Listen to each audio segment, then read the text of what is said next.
Hello friends, இது ஒரு உண்மை சம்பவம். இடம் வண்ணாரப்பேட்டை. காலம் 1980 முதல் இன்று வரை மக்கள் பேசும் உண்மை சம்பவம். ஒரு பெண் தன்னுடைய காதலர் அவளுக்கு விசுவாசமில்லை என நினைத்து அந்த தண்டவாளத்தில் தற்கொலை செய்து கொண்டார்.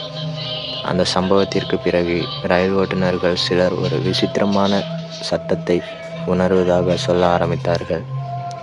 1995 நிறைய பேர் இதை பற்றி கூட்டமாக பேசிக்கொண்டு இருந்தார்கள்.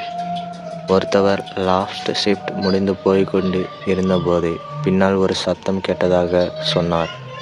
அந்த சப்தம் என்னவென்றால், ஒரு பெண் பேசுகிற மாதிரியாகவும், அந்த பெண் நான் இங்கே இருக்கேன், என் ஆசைகள் இன்னும் முடியவில்லை என்று கூறியதாகவும் அவர் சொன்னார்.